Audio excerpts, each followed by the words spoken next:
Trí thuaile Charlotte Brooke, bhí Gaeilge haistriúcháin héithir liteartha na Ghaeilge, anas go mbeadh tuiscint leathan is saoil an bhéarla a luach. Bhí Charlotte uilte liteartha an bhéarla na Francíse agus na Hedálaise, agus mar Scoláire ceannródaíoch le liteartha na Ghaeilge a chuoinítear orthu. Go dainn, deirtear gur chabhraigh a chud saothar siúd leis an mbunclocha leagad de abheochan liteartha na naomhísteag, agus dá bhrí sin tá siise duine is na is suntasaí is thar na hÉireann. Bhí simig Charlotte Brooks na leabhar a bhí sí anna óg. Thagach sí an os an staire go díanach saníthe chun studéir dhéanamh nar a bhí go chéinge eile ina gula. Spreagach a sim sa Ghaeilge agus í anna óg chomá. Chur áilech na Ghaeilge fé jasaí nar a chola sí caintóirí rúcha sig aistritheoirta ó lábhscríbhíní agus í a fása níos a gúntáin chábháin. Is nefh gnách mar cailíonn ó an tradiisiún protestúnach I gunda cehánig an am sin, chuna bheith cótóga leis an Ghaeilge, ach na scríobh sí go minic go raibh sí tóga leis an damhna ag buint leis an Ghaeilge.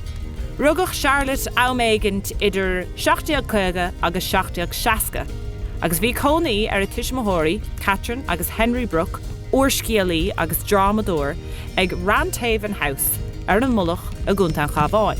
Bhí spéisiir le ag a chathair Henry Brooke san na dachas. Thug sé scoíocht sa bhaile de Charlotte agus Dodra thar, agus Scoláire uilte a bhí Charlotte an gchéad lá.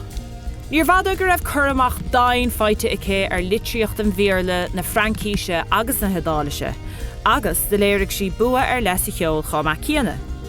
Seans gur ben tuiscint ar an gceol a bhealach dro na Ghaeilge í an chéad lá.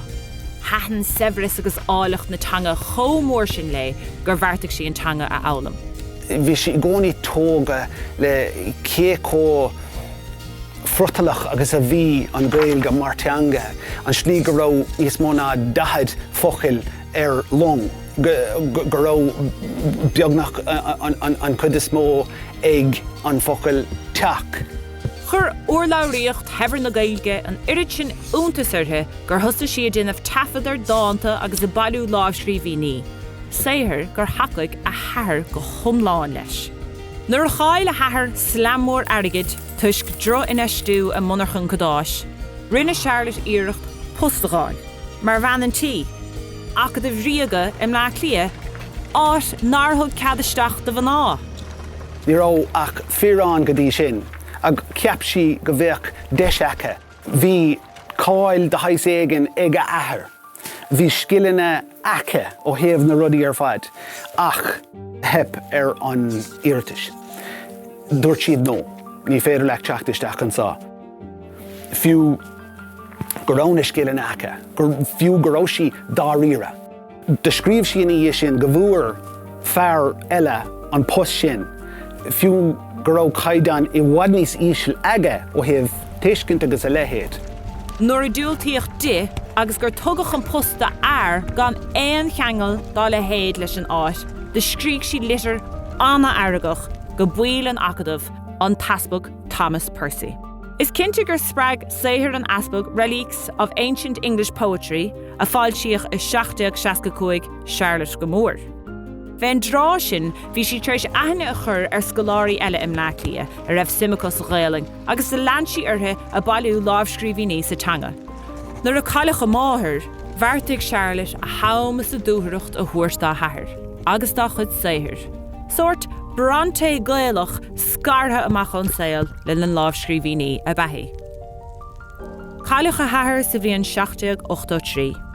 Is an son a thosaigh an obair a ágach anim Charlotte Brooke granta go dó is stair liteartha na hÉireann. Foilsithe 3 aistriúcháin dá dáanta Ghaeilge is saothar Joseph Cooper Walker, Historical Memoirs of Irish Bards, sa bhliain 1686.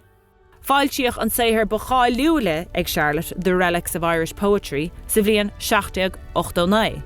Don chéad uair riamh bhí cnósach leathan dilíocht na hÉireann curtha a gcló, agus dairigh le saocht ársan na mar de thuairt slán, agus leis sin, de leag sí bunchlacht an abheochan liteartha a hála san naomh ísteag. Bhí sí sásta a héile caithfh, gan technoliacht, gan an méid rudaí a gling I láthair agus dularaigh leis an iireacht chun cultúr na mBard, cultúr na hÉireann a chuamh nua. Nach raibh sé éisce go minic chun a bheith I do bhean agus a géirí rudaí a taobh amuid don teach a dhéanamh.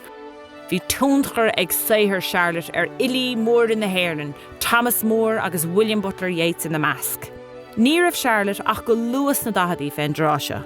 Ach, bhí is sláinte go hulk, agus bhí cuasaí airgid go hulk chomá chéanna.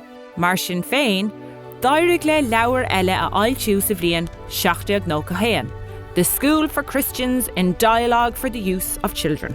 Fór Charlotte Boss an 29 lá de bhí an Márta 1693 a gúnta Longfort. A cíó for godó orthe mar ceannródaí liteartha agus aistritheoir filíochta.